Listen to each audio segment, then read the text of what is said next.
The biggest part of this offseason is undoubtedly free agency. Obviously, it's Juan Soto and everyone else, but also some good pitching options out on the market. But let's go to the trade market. Go to a guy like Garrett Crochet, a 25-year-old lefty that's been talked about as much as it makes sense he'd be talked about over the years. And what I mean by that is he plays for the White Sox. I mean, when you hear that name, the White Sox, you just think of a miserable team, because that's exactly what they are, a franchise that's coming off of having the worst team in baseball history, or that's at least the first thing you think of with them. Why did you say that name? But Garrett Crochet is a pretty clear example of someone on the come up. Now, just like any good player on the White Sox, which are as hard to come by as finding a person who unironically watches The View. Well, let's be nice. Let's be nice. We don't have to go there. I mean, you're not wrong, but you didn't have to say it. I mean, good Lord. It's pretty obvious they're going to get traded, and Garrett Crochet is on that short list of good and promising White Sox players who will be traded. The only question is to whom? Who will play the role of the guy in this iconic video to Crochet playing the role of the cat in said ironic video?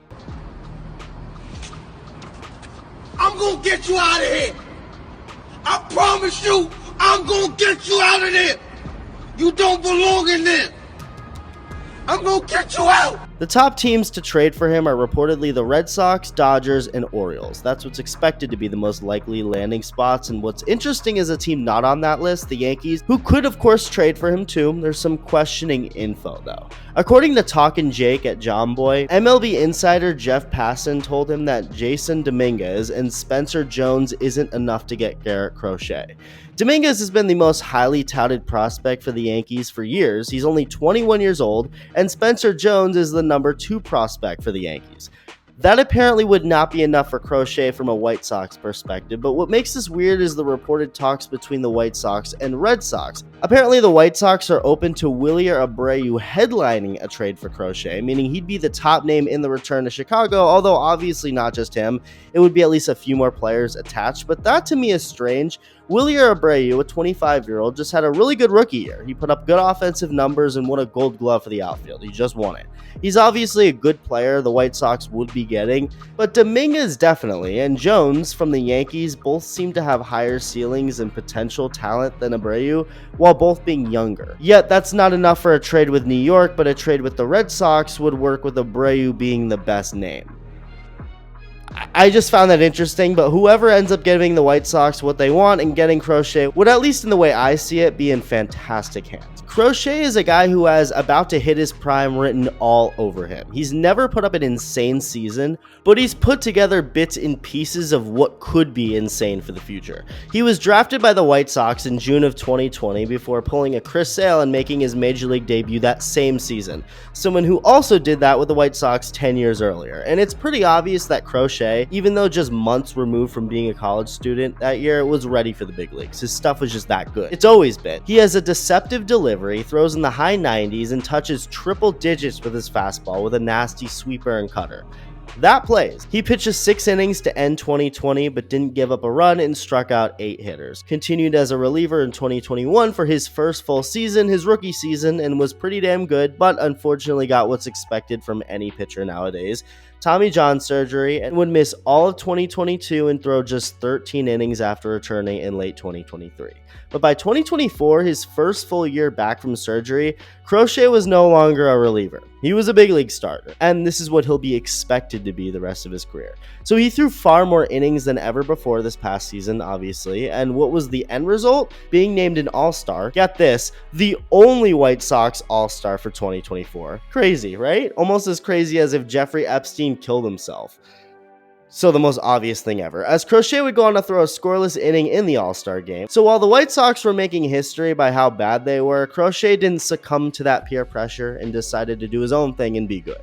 His ERA wasn't anything sexy, it was over 3.5. Thank God that's not all you look at when evaluating talent, because his FIP, his fielding independent pitching, which is ERA if you take away luck, was almost an entire run lower than his ERA. So he got unlucky and still had a really good year. He made 32 starts through 146 innings, which isn't a ton, but again, it was his first ever year in a starting role. So the White Sox may have been bad and dumb, but hey, credit to them, they weren't dumb enough to not pay attention to Crochet's innings count.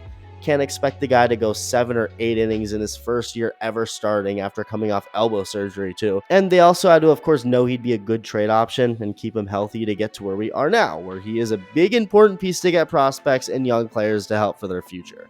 To look at a Crochet stuff more, again, he has a big fastball, a not so easy delivery to pick up, and a good cutter he uses. That was his second most used pitch last year behind the fastball. Put that all together, and despite Crochet no longer being a reliever and pitching more innings, his strikeout stuff and ability to get swings and misses actually went up, which is rare. You don't really see that. Usually relievers, because they pitch less innings, can throw harder and get more strikeouts, and starters have to hold back a little bit more. But no, his strikeout stuff was better. He had a strikeout rate of almost 13, which is fantastic for anyone, let alone a starting pitcher. I mean, he struck out over 200 hitters in 146 innings. That's nasty as hell. The dude knows how to miss bats, and the best part of it all is the fact that 2024 seems to just be the prologue, a little taste of what Garrett Crochet has in store. I mean, from the moment he was drafted, he always had the potential to be great, but starting out in the bullpen and getting surgery halted that potential being shown fully.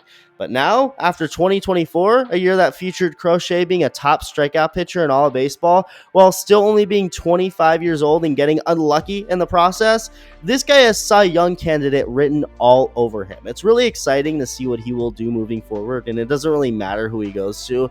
Whatever team it is, either way, he's going to be a great addition because he genuinely has the stuff and looks to be on the path to break baseball and dominate, to become the next big thing pitching wise. And I also wouldn't be surprised to see whatever team trades for him sign him to an extension almost immediately. Crochet currently has 2 years left of team control, which is pretty good on its own, but obviously it'll be important to lock him up for a long time, especially when you're inevitably going to be giving up valuable assets for him. The Red Sox getting him would be huge. They need pitching, and adding what looks like another version of Chris Sale would be huge. But like I said, whether it's them, the Orioles, who might lose Corbin Burns, they probably look like they will, the Dodgers, the Yankees, the Mets, whoever, it's pretty clear to me that Garrett Crochet has a damn good chance to be the most prized and valuable addition of the offseason. Like, this is a pretty clear future Cy Young pick, even if it's not for 2025. The only reason he isn't to most people, I would assume, is because he's only had 1 year of starting under his belt, and it was with the White Sox, so nobody really paid much attention to them other than to point and laugh at how bad they were. But especially when he gets traded to a team looking to win and in much better shape to win, I just have a hard time not seeing Crochet as a very obvious pick to win the award and be a top pitcher in baseball for years to come. The potential is just undoubtedly there. But let me know what you think, and thank you for watching.